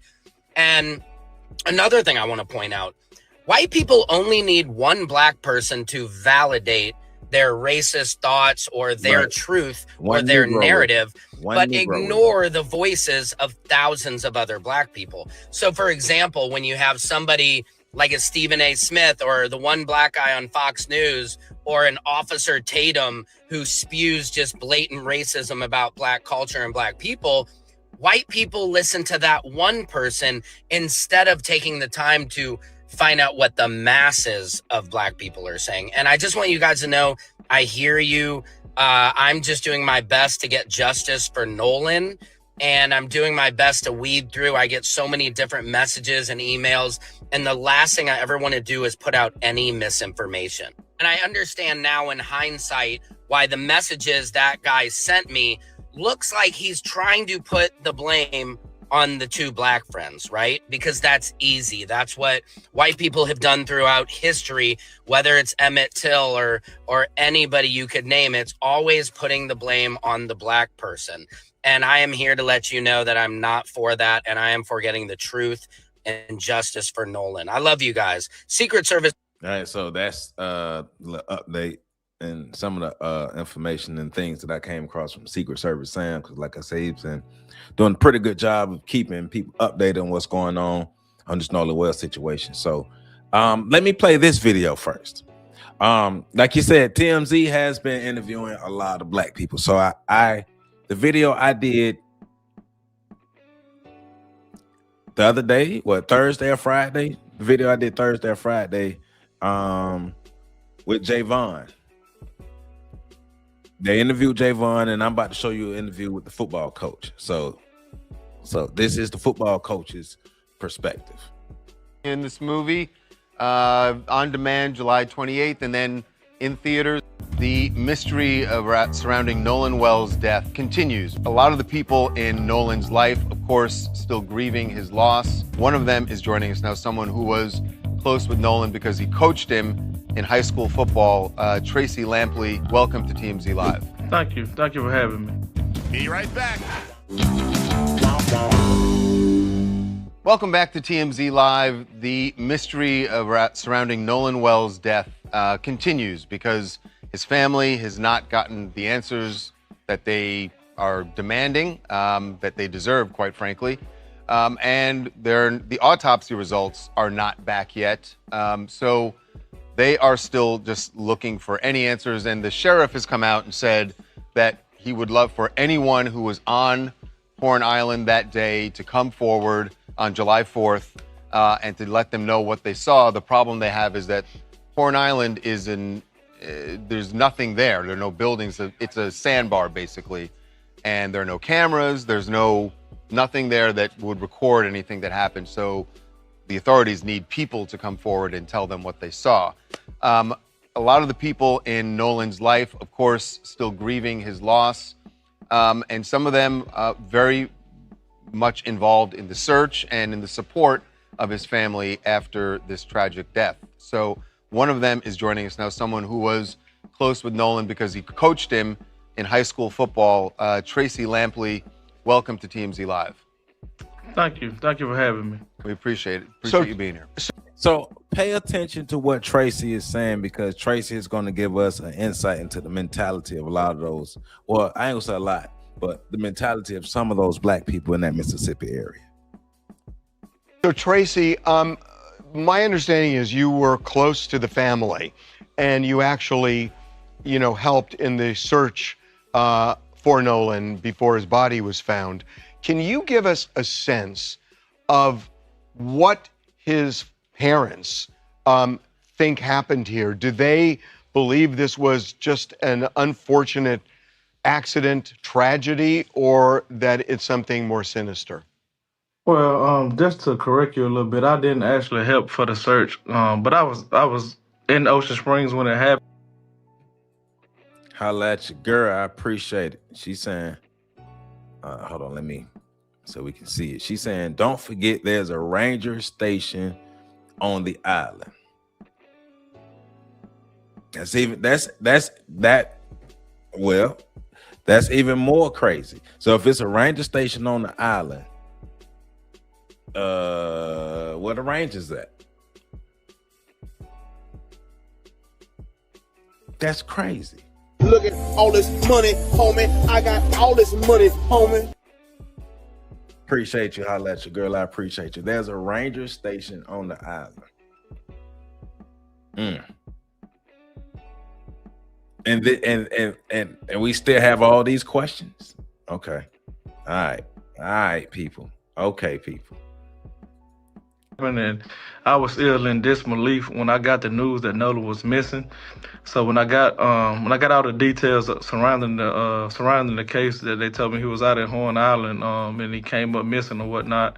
I talked with his dad, and we just had conversation. That was kind of after the fact when they had found his body, because I was just giving the family their respect that they deserve. And when everything first took place, but I was sharing all the detail that the family was sharing, just putting the word out there and just so everybody could be on notice and everybody be paying attention to what the parents was asking of the community.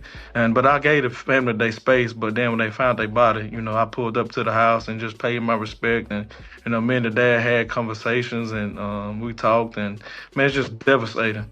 When you say you talked to the dad, did he kind of accept this as an accident and a tragedy, or was he more suspicious? Well, no, he was more so just searching for answers right now because it had just happened and there was a lot of questions still unanswered. You know what I mean? And like the family just want to know what happened and what was going on, because the questions that they've been asking have not, truly been answered. And so we all now just sitting back and waiting on the autopsy to come back and waiting on the family to give more details about, what they have received moving forward. Tracy, can you tell us, just talk to us about Nolan?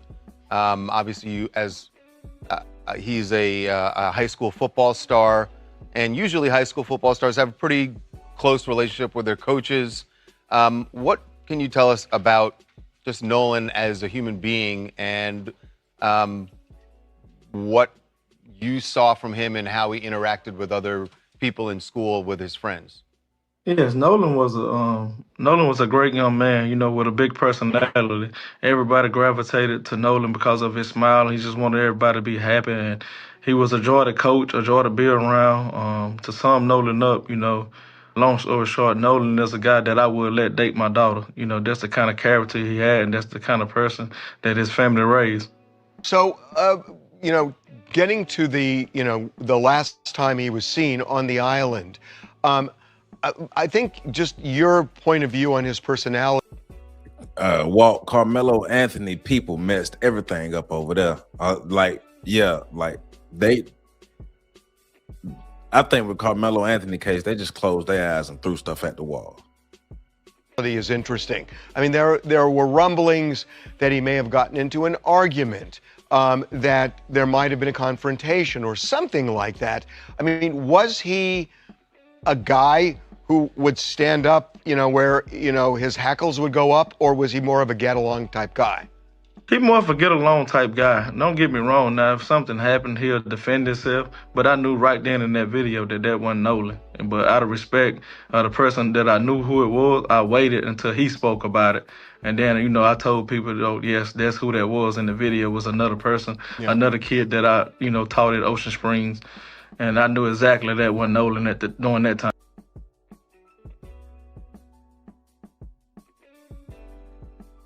According to what they're saying, it wasn't Nolan the voice, like we were saying earlier. We didn't think that was Nolan's voice screaming for the phone. So this is what the coach is saying he believes as well, or he's confirming because he knows them better, but that's what he's saying.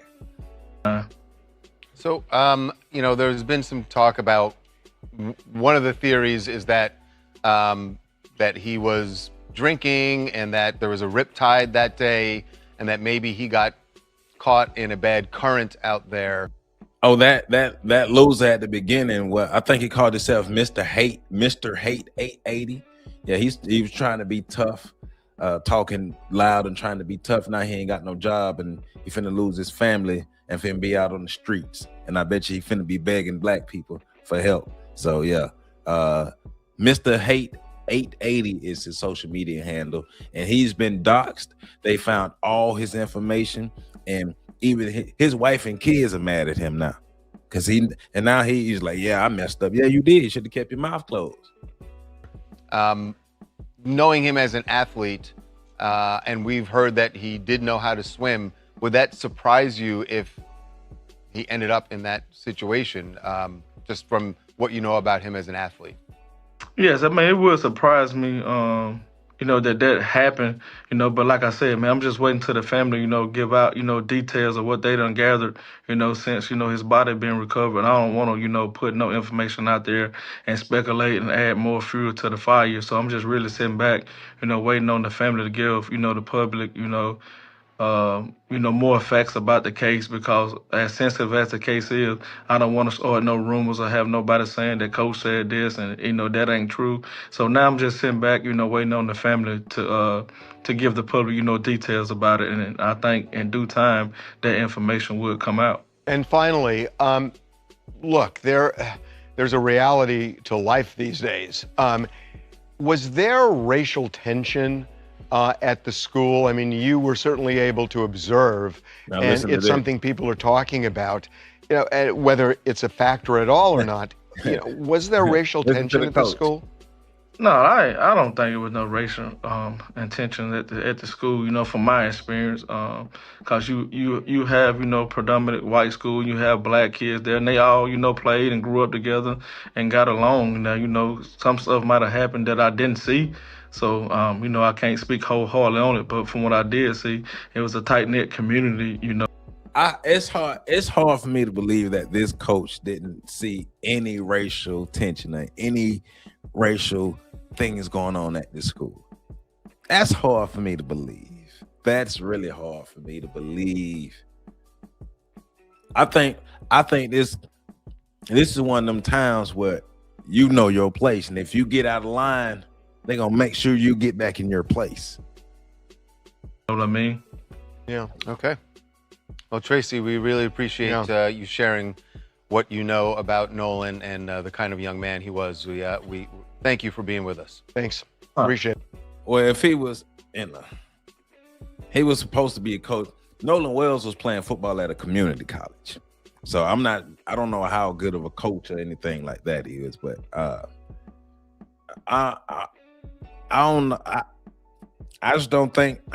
don't think that the coach has been to that school for as long as he's been at school and I ain't seen no racial tension. You know what I'm saying? Nah. So let me share this video. This is a video from Hype Plus News, and the title of it is "Update: Nolan Wells' friend could be charged with manslaughter." So I'm not sure how true it is, but we're gonna see. So remember, this is the assistant coach. The head coach was white. Why not interview the head coach? The coach also holla at your girl. You on point today. You are on point. We need to be friends. You are on point. I appreciate your contribution. I appreciate the $5 contribution. Holla at your girl. Thank you. Look at all this money, homie. I got all this money, homie. That's crazy. That's crazy. We gotta see, it's a lot of information that is not being shared in this. It's a lot of information that we're finding out in real time. Yeah, I got me a new friend, y'all. Got me a new friend. I'm happy. Now you on point. I like that. You are on point. I like that. I like that. So let me share this video from Hype News.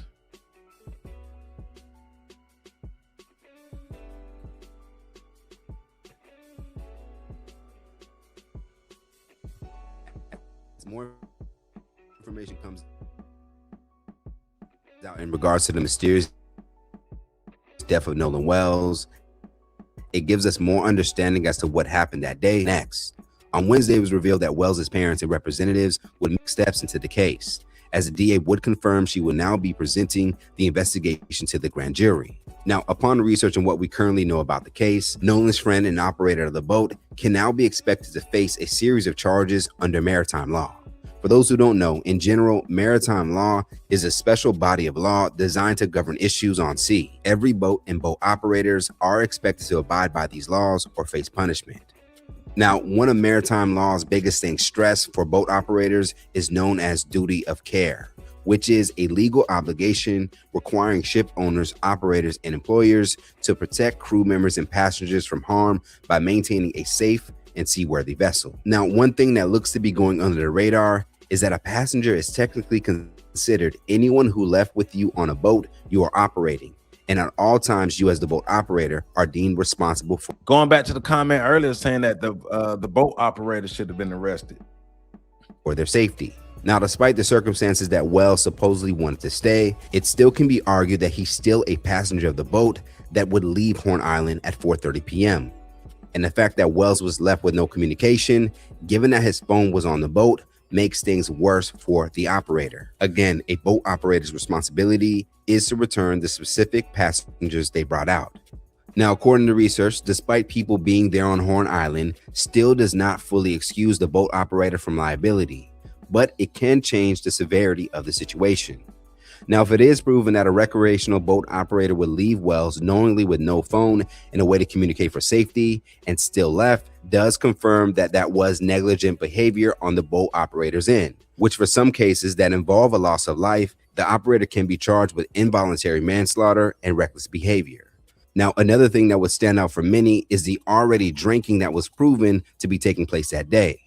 Now, it has not been confirmed if the boat operator himself was drinking, but if he did, that would result in another charge known as BUI, or boating under the influence, which is why for many, the sheriff's initial reaction to the incident, with no arrest being made swiftly, despite the viral picture of 18-year-old Wells and his friends, seemingly of the same age, holding beers in their hands, was not a sense of conducting a thorough investigation and made some feel that a cover-up was taking place. Now, in the state of Mississippi, the legal drinking age is still 21. Now, to tie it all together, if the toxicology report comes back and Wells was deemed intoxicated at the time of his death, it will multiply the boat operator's liability due to the effects of alcohol and judgment. One of Wells' friends, Tracy Shepard, who was assumed to be around the same age as Wells, would publicly confirm that there was drinking in an interview with ABC News. He said that he and his group of friends, which included Wells, had been drinking alcohol since the late morning. Now, going back to Wells being separated from his phone, in which his parents would point out was an immediate red flag. If it is proven that the boat operator ultimately left with Wells' phone on purpose without Wells. I can't wait for this autopsy to come out. I can't wait for these toxicology reports and everything to come out so we can get a lot more information and get past this, all this speculation that he said, she said, because we need to get some concrete information. Wells' consent, it can be viewed as a level of theft. To note, Wells' family had to reportedly track his phone down to get it back. So for some, it does not appear that his phone was willingly returned. As reported here, GPS and audio have now been released from that day. And according to an extended version of the toll call made, there were about 7 people on the boat, according to the boat's operator. Now, it is unclear what specific boat was driven that day, but upon looking up the boat's vessel number, it looks to be a 2000 Triton boat, which comes in different sizes. Now, if it was also discovered that the boat was past capacity, it can lead to another issue for Wells' friend and boat operator. Now, despite all these proven possibilities, the governor of Mississippi may have exposed himself as either not knowing maritime laws or for some is trying to cover up the wrongdoings in this case. On Wednesday night, the governor of Mississippi would finally share his public reaction and would upset viewers by stating that he hasn't seen any signs of foul play with what he's seen so far. I don't know all of the facts surrounding the case. I have yet to see a fact or a piece of evidence that suggests any foul play. But if there is, I feel confident that the sheriff's office, the district attorney's office, the members at the Department of Public Safety that deal with these crimes, if there had been one, they will find it and they will do what is necessary.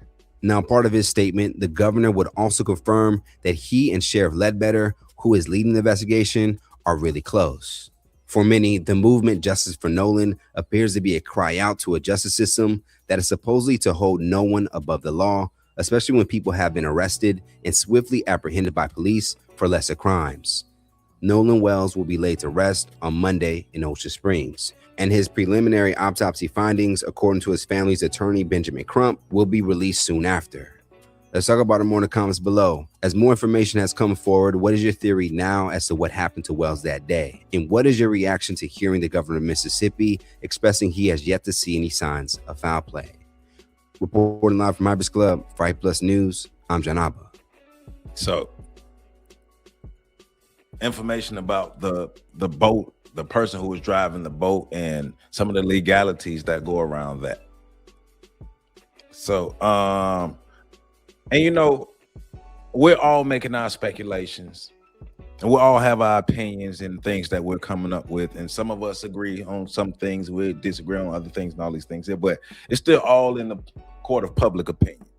And I'm hoping that Noah Wells' legal team is living in reality. I'm hoping Noah Wells' legal team is not living in the court of public opinion, and they have facts, evidence, real information that can be used to either prosecute those who need to be prosecuted and to give justice and help bring answers to what's going on with this Noah Wells situation. Because, of course, just giving a recap on things that we've covered today, right? We know that for the family to help themselves out, they have hired Ben Crump as their civil rights attorney. So independent investigations have been launched, agreeing to a joint forensic inspection of Nolan's cell phone with prosecutors, securing an agreement from the district attorney to present evidence to a grand jury, and continuing to publicly challenge the narrative provided by those who were with Nolan on July 4th. Because I don't believe none of them people out there. I don't believe none of them people, not even Javon. I think things have gone too far to cover up evidence. Some of the biggest updates, of course, the cell phone investigation, right? The Wells family agreed to work with the DA office to conduct a forensic review of the cell phone, because the cell phone was found at this family's house, which was separate from the body, and they shouldn't have had the phone in the first place. According to Noah's family, Noah constantly used Snapchat. They believe it is unusual that there appeared to be virtually no activity during the final 24 hours before the phone was recovered. They question whether messages or other data may have been deleted. They also believe the phone's location data does not fully match some witness statements. This forensic examination could answer questions about the deleted messages, Snapchat activity, Noah's GPS history, and the history of the phone itself, the calls coming in and going out, text messages coming in and going out, all the timestamps, photos, and videos, right? So, yeah. So keep in mind, Mississippi did not plan on this case leaving Mississippi. That's why they're scrambling. They can't, right? Social media grabbed a hold of this and gave it legs. Holla at your girl. You a real one. I appreciate you. I appreciate you. You're a real one. You be on it. You be on it. I appreciate you. And thank you for the support. I appreciate your support today. Thank you. All this money, homie. I got all this money, homie. It's greatly appreciated. Thank you. Yeah, they didn't expect this to leave Mississippi. We know about it now. Yeah, because basically it was just going to be cover up and go, and now it's bigger than what it is, especially when Ben Crump get a part of it, because he's nationally recognized. But then, like us as independent media and all of the other legs, like getting this information out. So yes, great point. Thank you. They also released, like we're saying, boat records were released. Newly released records provided additional information about the boat trip. According to these records, the boat experienced mechanical problems. The GPS data appears to support that the boat departed Horn Island around 4:30, like we were saying in the video. Dispatch records help establish the timeline of the return trip, but like they were showing in the video, the boat left Horn Island around 4:30, but the boat did a lot more traveling before it was finally towed. Authorities say these records generally align with the witness statements about when the boat left. However, the Wells family say those records still do not explain why Nolan was left behind, why his cell phone remained on the boat, why his keys remained on the boat, and why no one immediately realized he was missing. Because they knew he was missing. They was all in cover-up mode. The grand jury is another update. District Attorney Angel Myers McClaren has agreed that evidence gathered during the investigation will ultimately be presented to the grand jury. That does not mean criminal charges are imminent. It means prosecutors want an independent body to review the evidence once the investigation is complete. Of course, the presence of Ben Crump. Ben Crump has become one of the public faces of the investigation. He has stated that the family is seeking transparency, accountability. Every available piece of evidence and independent review of the facts. Crump has repeatedly emphasized that the family simply wants to know what happened during Nolan's final hours. The FBI is involved, right? So not to take over the investigation, but to investigate threats made toward individuals connected to the case, because a lot of people saying that they were getting death threats and all these things here. So, of course, the great point that Holla at Your Girl made, this story has grown legs. It's all over social media. It's all over the world. It's all over the news. This is one of the biggest cases, the biggest stories that is out right now. And it's hard to cover up because all of us, we are nosy. We real nosy on this, and we want to know. And people are pressing. And so, but this is why Black independent media is supposed to exist, to do things like this, not to continue the legacy of the degradation of us, but to bring out positivity and to help get stuff done. So remember, he's always on Snapchat, according to his family, according to his mom, according to his people. He always on Snapchat. He always got his phone in his hand.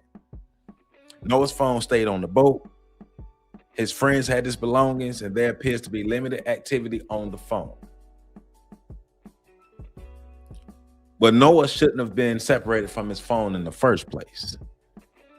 Authorities have indicated witnesses said Nolan remained on the island to spend time with a young woman. We know her name is Katie now.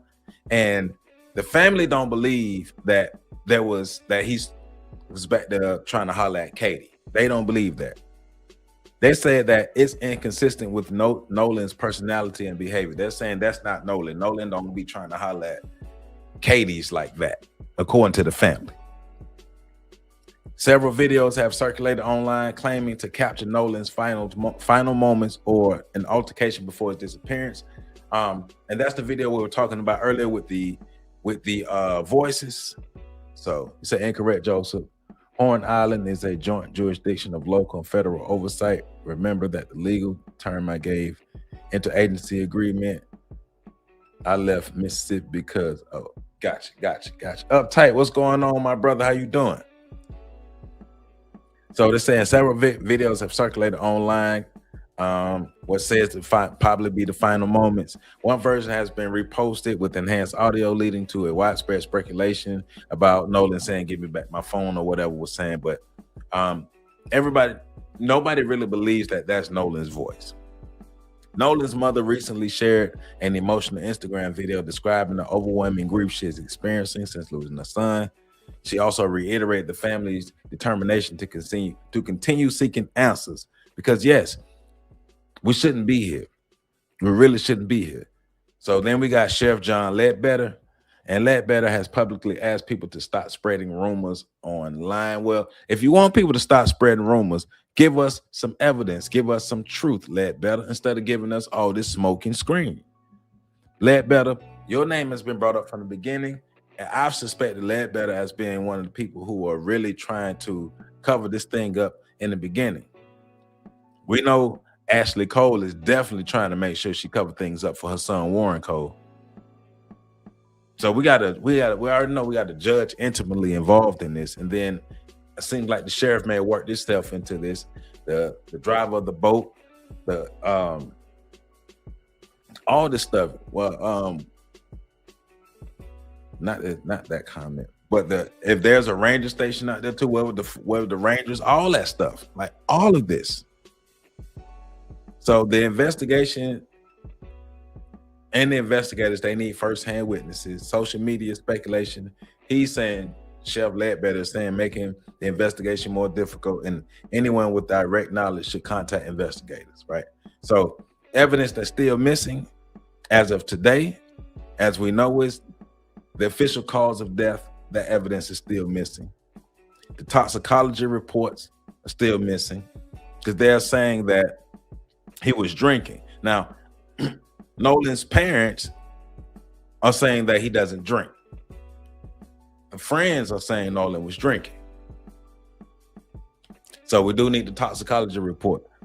We need the second autopsy findings, but from what they were saying earlier in this video, that they're having trouble flying the body to Washington, D.C. because they keep encountering canceled flights all of a sudden. They can't get a flight out of Mississippi to Washington, D.C. They need a full cell phone extraction. They got to do it. Scrub all the evidence off that cell phone. They got to get all the witness interviews. They got to get the surveillance footage, if there's any. And then the forensic analysis of Noah's belongings. Questions that still need to be answered. Why was Noah left behind? If everybody's friends. Hey, so I was always taught if we come together, we leave together, we never get separated. Now, once again, how I get down, I'm not saying Noah get down how I get down. I'm not saying all black people get down how I get down, but what I was taught is if we come together, we stay together, and we leave together. And we know how they were telling the stories. He and Javon were hanging, and then they got separated. So why were his phone and keys left on the boat?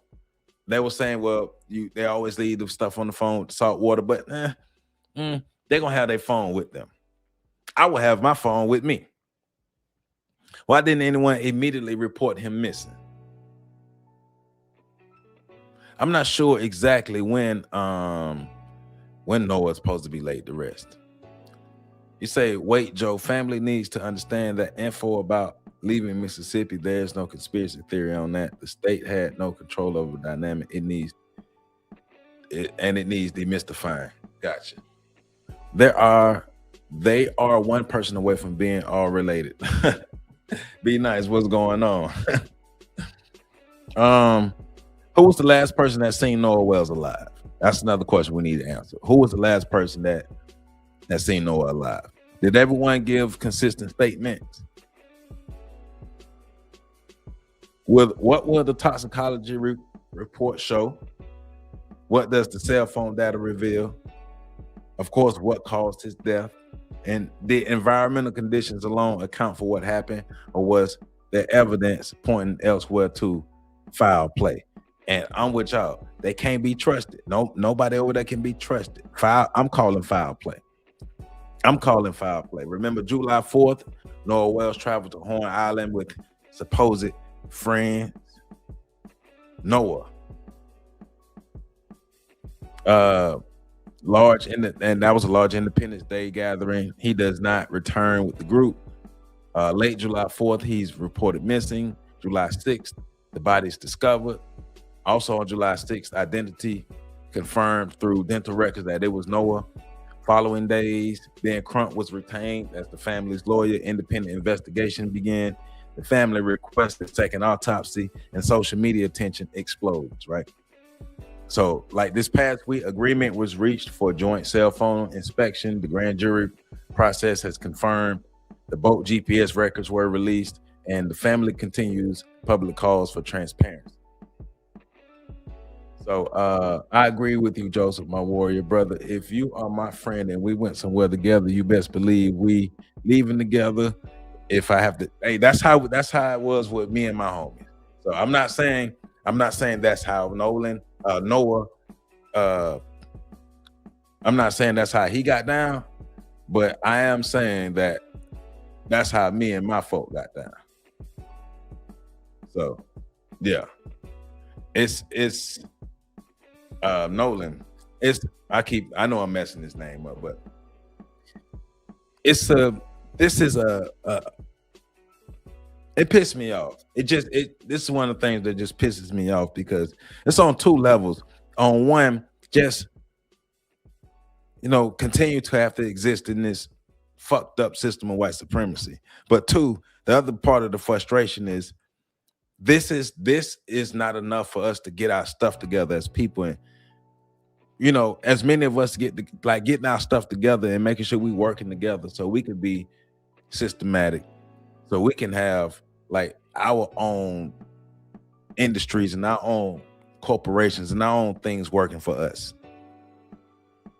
But it's just, a reminder that America is still America. I don't care what year it is. I remember years back when I used to hear people saying that around this time we're going to have a group of white kids and other people's kids who aren't racist or racist, because people thought racism was going to end.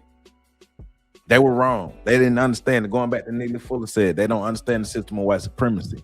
So everything confuses them. Everything confuses them. I'm going to keep my eye on this Nolan Wells case. I'm going to keep my eye on this case. Every little update, every little detail that comes out, I'm going to be on top of it. Whether it's a Saturday live, Tuesday live, Wednesday, or another type of video, I'm going to stay on top of it so we'll know what's going on. And we can share this information, but what are we learning from this? That's what I also want us to sit down and let's analyze and examine what we learn, and whatever we learn, how we're applying that in our everyday lives. You already know that's how I think about it. That's how I think we need to do it. So I think these white people don't like us. We don't have to do them anything. They're just, well, in my opinion, these white people are doing their job. Their job is to maintain dominance. They oppressed us and enslaved us for a reason, and they're here to maintain dominance. And we are the ones got to fight back. So the federal dynamic pulled the story outside of Mississippi due to the combination of geographical jurisdiction, targeted digital forensic assistance, and national security interventions. In new reports, they're saying Eric was the one who stayed behind, and Nolan was on the boat. See, it's all these conflicting stories. It's all these conflicting stories. Look here. Look, has anyone been called to the station for questioning? From my understanding, be nice. From my understanding, all the information I've come across, not really. Not really. People are not really being called to the station for questioning.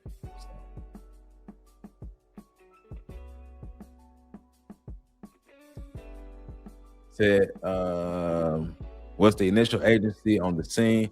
I think the initial sheriff, they were the local, some of those local agencies were initially on the scene. They were.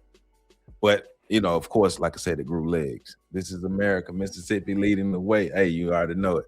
You already know it. So once again, I appreciate you all tuning in on this good Saturday live on the Shoulders of Giants as I get y'all updated. And we not just get updated, but we examine this Nolan Wells situation and see how we can better protect ourselves moving forward. Because remember, while this is going on, there are other stories of another young black man who went with a group of white friends and ended up missing. And then we got stories of black people with black people ended up missing.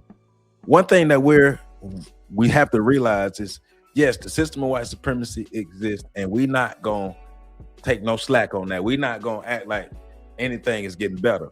But what we're also going to do is make sure we keep ourselves safe from everybody, whether we look alike or we don't, because we got to keep ourselves safe, because everybody ain't on the same team, and all black people don't love black people. But for those of us who love us and love ourselves and love each other, we got to make sure that we protect each other, we love each other, and we look out for each other, and we look out for ourselves, because everybody that look like us don't have our best interests, and we know those who don't look like us don't give a damn about us. So make sure you're waking up every day, putting your best black foot forward to be your best black self, so we can help have a better black future. With that being said, I love you all, and I'll see y'all live again Tuesday, 9 p.m. If it's more information about this Nolan Wells situation, if more new information come out, that's what we're talking about. But if not, of course, we're going to keep rolling. We're going to keep examining and everything. I love y'all. I appreciate y'all. And I see y'all live again on Tuesday, 9 p.m. Eastern Standard Time. We here. Peace out.